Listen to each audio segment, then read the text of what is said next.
fifth dimension. Aquarius I am. We in the Aquarius age for the next 2,000 years, you dig? Swing low, time to move on. Light years in time, ahead of our time. I want to free your mind by helping you understand the zodiac signs. That's right, you're live with Aquaman in the zodiac zone where the cosmos is your home. I'm your very own Anpu, the real urban guru, coming through on the mothership. So let's open up your cosmic memory bank and swing down to earth where the shit stain. What's happening, everybody? This your partner Anpu, the urban guru, coming back in off that mothership, man. I just really wanted to test a new setup today, but also talk about a very important topic, as you can see. And again, I feel like I always got to apologize to you guys because there was a period of time while I was on here dropping it. But I'm telling you, man, your partner's just busy doing some other things in life. But nevertheless, man, let's really get into this topic real fast. Dej Loaf, salute to it's really an icon, man. Like, if you can't see the musical genius inside of this beautiful queen, I don't know what to say. You know what I mean? But recently, it came up on one of my feeds on YouTube that she was on The Therapist, and she was talking about depression. And what really motivated me was the doctor, or Dej Loaf, actually asked the doctor, like, what are these? And he had rose quartz, and I forget the other stone that he had.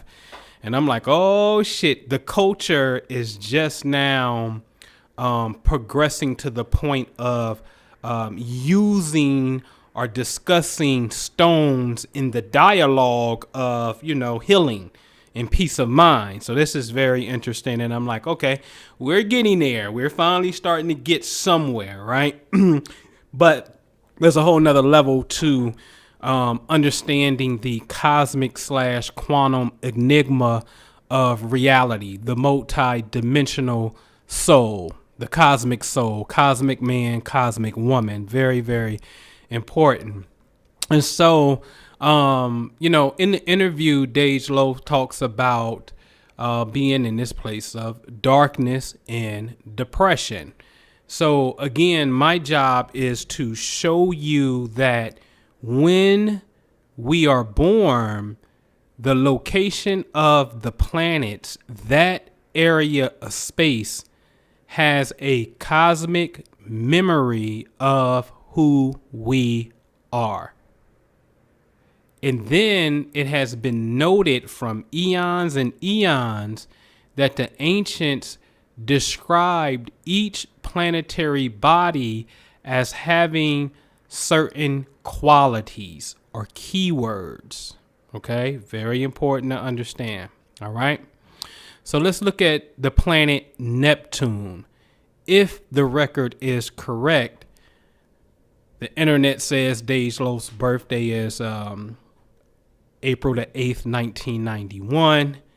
Love Aries women, man. They get it done. All right. So April 8th, 91, I want to look at the planet Neptune.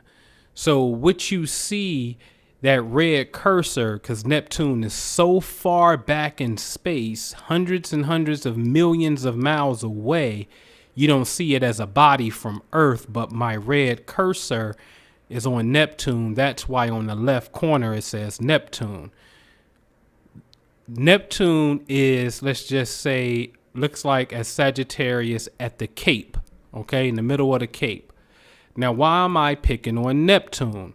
Because Neptune represents music, which she's an artist, imagination, and creativity. Now, y'all got me twisted if you think Dej Loaf ain't the bomb diggy and don't have creativity. You crazy. So Neptune's energy, again, imagination, creativity, and music, and this area of space being at the Cape of Sagittarius, this is the location that has a precise astronomical Okay, because this is just where it's at. This is an astronomical memory bank that deals with her perception, the piece of her psychology that deals with imagination, creativity, and music. See, all of the planets are nothing more than different aspects of our own psychology. Very important to understand that. Okay. Now, when this comes out, the therapist, this is around the 1st of December, yesterday, really a couple days ago. Okay. I know that the planet Saturn is in the same location in space. I mean, the exact same location, Saturn. So I said, this is interesting, because immediately when I see when a person says anything, that word, I know what planet, what aspect of their cosmic psychology is speaking. Okay. So when she says depression, I know that off top, I'm going to go find Saturn. So Saturn is in the same location. The key word for Saturn is what? Depression. I can't be making it up. Okay. And so I also know that the planet Pluto is in the same region of space. Okay. Same region of space.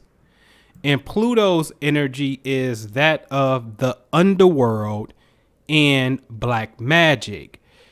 Not voodoo, it is, but I'm not saying this is the case with her. I'm saying she said something that was key. They mentioned being in a dark place. What you think the underworld is? A dark place. It's darkness. Okay. And so, we got to ask ourselves, well, wait a minute. How is this musician that we know for her music and her creativity, how is she going through this dark depression at the same time that these planets that represents darkness and depression is in the same place where her music and creativity lies, within space? This is an astronomical phenomenon of an alignment. Okay. And so it's not necessarily the planets. It simply symbolizes a time in space in which you're likely to have certain experiences. The key here is to understand that every single idea, concept, law has duality. It has a positive pole and a negative pole. There are positive attributes of Saturn: discipline, success. There's positive attributes of Pluto: rebuilding. Okay.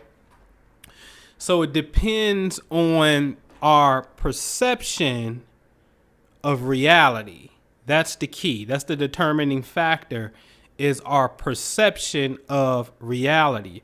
Now, one thing I love about the external science of this is that we have the ability to go up into the future and say, hey, Dej, you know what? In about 2 years from now, next year in 2020 and 2021, when Saturn fully comes back in the sky to where it was when you were born, because she's 28.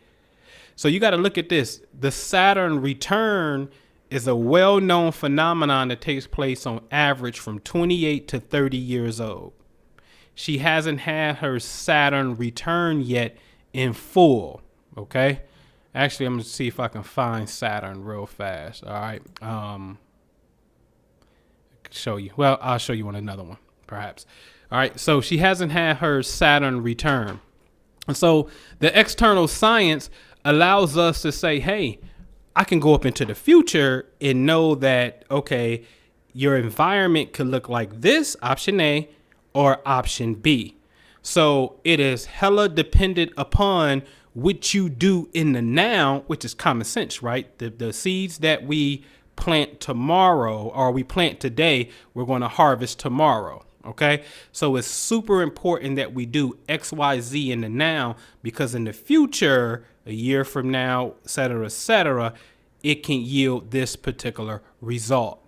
Okay, and so this is where you have to stand on your square right here and really understand what it is that we want. And I'm gonna sign off with this. The 2020 phenomenon, the great alignment of Saturn and Pluto, and Jupiter will join the mix as well, gives way for, there's a video that's out here called Quantum Astrology. Look it up on YouTube. It's dope. And he shows you civilizations from Rome and just old civilizations, that every time Pluto and Saturn conjoin in the sky, world empires and governments usually fall and go through a major depression and reorganization. And you can start to see it now with the advent of Donald Trump and all this hate speech, as far as impeachment talks and things like that, or what people perceive to be hate speech and stuff like that. You can just feel the tension. And this is interesting because Saturn and Pluto is in Capricorn. Capricorn deals with government. Saturn is at home in Capricorn, which deals with government. Pluto is destruction. So therefore, you can feel this like a civil war type of energy that's brewing. Okay. But this is a phenomenon that's been noted for many, many eons. Governments go through these major transformation. The beauty is we get to choose how dark the transformation can be. Like, human beings got an amazing ability to do some things. And the truth of the matter is, when we choose not to turn on that bright light and rid the, I'll just call it for what it is. When we choose not to fix the water in Flint, Michigan, and know that we have the resources to do it, not gonna call no names, but there's a lot of influential people who can make it happen, and then can be that catalyst and that voice where we can all pitch in to make the change happen. Then these suppressed, angry things that we are upset about is lodged in the ether of space.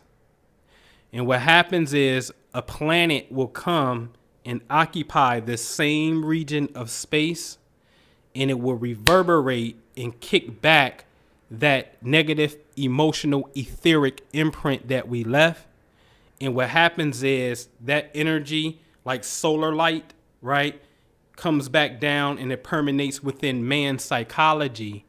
And then somebody goes and does something crazy. Like Agent Smith in the Matrix, it's a walk-in experience that's being created. But it's a whole nother level of conversation, to be honest with you. But the truth is, what I'm getting at is we have the ability to decide.